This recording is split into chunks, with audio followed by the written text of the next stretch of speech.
सब लोगों को यीशु साहब प्रेज द लॉर्ड, जय मसीह। आज के संदेश का विषय है डर और हताशा पर विजय। पुनरुत्थित मसीह ने स्वर्गारोहण से पूर्व 40 दिनों तक विभिन्न लोगों को दर्शन दिया। इन लोगों से उसने परमेश्वर के राज्य के विषय में बातें की। जो लोग उसकी मृत्यु के डर एवं हताशा की बेड़ियों में जकड़े हुए थे, उनके सामने प्रकट होकर के प्रभु यीशु ने कहा, तुम्हें शांति मिले। लेकिन मैं यहां एक और बात आपके सामने रखना चाहता हूं। वो क्या है? चेले तो डर और हताशा से घिरे हुए थे, क्योंकि उनका उद्धारकर्ता, उनका प्रभु उनके सामने सूली पर चढ़ा दिया गया था। बहुत ही दर्दनाक मृत्यु उन्होंने अपनी आंखों के सामने प्रभु यीशु की देखी थी। लेकिन दूसरी ओर भी डर और हताशा थी। दूसरी ओर कहने का मतलब विरोधियों के खेमे में जो शास्त्री और फरीसी थे, वे भी घबराए हुए थे। क्यों घबराए हुए थे? जैसी मृत्यु प्रभु यीशु की हुई, उसने इस बात को साबित कर दिया कि वह साधारण व्यक्ति नहीं था, वो परमेश्वर का पुत्र था। आज भी है, परमेश्वर का पुत्र है। तो लोग जिन्होंने प्रभु यीशु को सताया था, उनके हृदय में भी कहीं ना कहीं डर समा गया। अब उनको याद आने लगा कि जैसा उसने दावा किया है कि मृत्यु के बाद वह जीवित उठेगा, अगर वो जिंदा हो गया तो हमारा क्या होगा। तो फरीसी और सदूकी बड़े घबराए हुए थे और उन्होंने जाकर के पिलातुस के पास यह निवेदन किया। देखिए, मैं पढ़ना चाहता हूं मत्ती 27 उसका 63वां पद। यहां लिखा है, महोदय, हमें स्मरण है कि उस धोखेबाज ने अपने जीते जी कहा था, 3 दिन के बाद मैं फिर जी उठूंगा। तो अब वे घबराने लगे कि अगर सचमुच में यह घटना हो गई तब क्या होगा। अब हमारे सामने जो समस्या होती है, मानवीय स्तर पर ही हम उसके निराकरण की कोशिश करते हैं। विश्वासी लोग ही हैं जो आत्मिक दृष्टिकोण रखते हैं किसी प्रार्थना, किसी समस्या के प्रति। तो प्रभु का धन्यवाद हो इस दृष्टिकोण के लिए। जैसे अभी जो युद्ध चल रहा है मध्य एशिया में, विश्वासियों का एक अलग दृष्टिकोण है और सांसारिक लोगों का एक अलग दृष्टिकोण है। यहां भी जब प्रभु यीशु की मृत्यु हुई तो विश्वासियों का एक अलग दृष्टिकोण होना चाहिए, और जो अविश्वासी हैं, जो फरीसी हैं, सदूकी हैं, जिन्होंने उसे सताया, उनका एक अलग दृष्टिकोण है। वे डर रहे हैं। चेलों के अंदर इस बात का डर है कि अब हमारा क्या होगा। अब वो प्रभु रहा नहीं जिसके साथ हम लोगों ने इतने अच्छे समय व्यतीत किए। लेकिन अब इन फरीसियों और सदूकियों को घबराहट हो रही है कि अगर सचमुच में यीशु जिंदा हो गया तब क्या होगा। तो उन्होंने ये बात जाकर के पिलातुस के सामने भी रखी, और उसके आधार पर ऐसा हुआ कि उन्होंने ये निवेदन किया कि कहीं ऐसा ना हो कि शव चुरा करके ले जाए उसके शिष्य और बोल दे कि यीशु जिंदा हो गया है, तब बहुत बुरा होगा। पिछला धोखा पहले से भी ज्यादा बुरा हो जाएगा। और इसलिए उन्होंने ये बात पिलातुस के सामने रखी। हालांकि पिलातुस ने कहा कि तुम्हारे पास पहरेदार हैं, उनको वहां रखो। और जब पहरेदार वहां रख दिए गए और तीसरे दिन जब प्रभु यीशु जिंदा हो गया, तो देखिए हृदय की कठोरता कैसी होती है। उन पहरेदारों के सामने बहुत बड़ी घटना घट गई।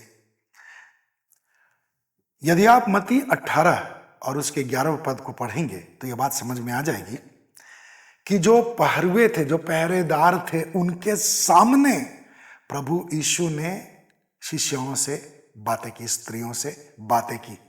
अब उनकी क्या स्थिति हुई होगी हम कल्पना कर सकते हैं। लेकिन क्या उन्होंने मन फिराया होगा, इस विषय में बाइबल बताती नहीं है।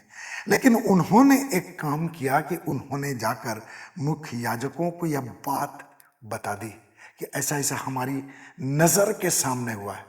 अब लोगों का हृदय कितना कठोर रहता है, इस बात से हम समझ सकते हैं कि याजकों ने इस बात को सुन लिया, फर्स्ट हैंड इंफॉर्मेशन उन्हें मिल गया कि यीशु सचमुच अपनी प्रतिज्ञा, अपने वादे के मुताबिक जिंदा हो गया है, लेकिन फिर भी उन्होंने उस पर विश्वास नहीं किया। उन्होंने क्या किया? उन्होंने पहरेदारों को बहुत रुपए दिए और कहा, लोगों से कहना रात को जब हम सो रहे थे तो उसके चेले आकर उसे चुरा ले गए, और अगर राज्यपाल को यह बात सुनने को मिलेगा तो हम उसको समझा देंगे। और आज तक बहुत से लोग, ऐसा वहाँ लिखा हुआ, बहुत से लोग आज तक, यानी सुसमाचार लिखे जाने तक बहुत से लोग इसी बात पर विश्वास करते थे। प्रचलित है कि चेले उसके शव को, यीशु के शव को उठाकर ले गए। उनके अंदर कितनी हताशा रही होगी, डर रहा होगा। लेकिन प्रभु के शिष्यों के अंदर में भी डर था। लेकिन आज मैं इस बात के लिए प्रभु को बहुत बहुत धन्यवाद देता हूं कि परमेश्वर का अनुग्रह हमारे ऊपर इतना ज्यादा है कि हमारे पास बाइबल है और हम बाइबल से पढ़ करके इस बात को जान सकते हैं कि प्रभु यीशु ने किस प्रकार अपने शिष्यों के ऊपर मृत्यु के बाद, जी उठने के पश्चात अपने आप को प्रकट किया। मैं आपको बताना चाहता हूं यूहन्ना 20 और उसके 25वें पद में क्या लिखा है। जब अन्य चेले उससे कहने लगे, यानी थोमा से कहने लगे कि हमने प्रभु को देखा है, तो उसने उनसे कहा, जब तक मैं उसके हाथों में कीलों के चिन्ह न देख लूं और कीलों के छेद में अपनी उंगली न डालूं और उसके पंजर में अपने हाथ न डालूं, तब तक मैं विश्वास न करूंगा। तो परमेश्वर का धन्यवाद हो, प्रभु यीशु को महिमा मिले, उसने इस चुनौती को भी स्वीकार कर लिया। और 26वें पद में लिखा है जो उसके अनुसार 8 दिन के पश्चात वो फिर से शिष्यों के बीच में आ गया और उसने थोमा से कहा कि अपनी उंगली मेरे हाथ में ला करके देख ले, मेरे पांजर में अपना हाथ डाल करके देख ले। तो प्रभु यीशु ने थोमा के ऊपर भी अपने आप को प्रकट किया जो अविश्वासी था। और उस समय प्रभु यीशु ने कहा, धन्य है वे जो बिना देखे विश्वास करते हैं। तो परमेश्वर को बहुत बहुत धन्यवाद। थोमा के संदर्भ में जब हम ये बात देखते हैं तो हमें ऐसा लगता है कि प्रभु यीशु को हमारी हर बात का पता रहता है। थोमा ने जो बात अपने शिष्यों से कही, प्रभु यीशु को वह बात मालूम थी और उसने उन्हें बताया कि उनका आत्मिक शरीर कैसा रहेगा। उसने अपने आप को उनके सामने प्रकट किया कि वे आत्मिक शरीर को देख लें, छू लें, अनुभव कर लें। शारीरिक देह से आत्मिक शरीर को छूने का अनुग्रह प्रभु ने उनको दिया। हालांकि उन्होंने नहीं छुआ, लेकिन यह कोई कल्पना नहीं है। यीशु ने खुद को साबित किया और आज भी बार बार वह इस बात को सिद्ध करता है कि वह जिंदा है। तो हम जब इस बात को जान लेते हैं कि वो जिंदा है तो हमारे अंदर से डर और हताशा को दूर हो जाना चाहिए। हाँ, विरोधियों के अंदर में डर और हताशा रहनी चाहिए कि अब प्रभु यीशु जिंदा हो गया है। तो दुष्टता की ताकतों से हमारा युद्ध है, उनके अंदर में हमेशा यह डर रहना चाहिए कि प्रभु यीशु जिंदा है। और जब कोई विश्वासी प्रार्थना करता है तो प्रभु की वास्तविकता उसके जीवन में प्रकट होती है। हालेलुया। तो हम डर और हताशा पर विजयी हो चुके हैं, मृत्यु पर भी प्रभु यीशु के अनुग्रह से विजयी हैं, हर बुरी परिस्थिति के ऊपर विजयी हैं। इसलिए हमारे अंदर डर और हताशा किसी भी परिस्थिति में नहीं आनी चाहिए। प्रभु आपको आशीष दे कि आप विजयी जीवन में लगातार आगे बढ़ते जाएं। Hallelujah, praise the Lord.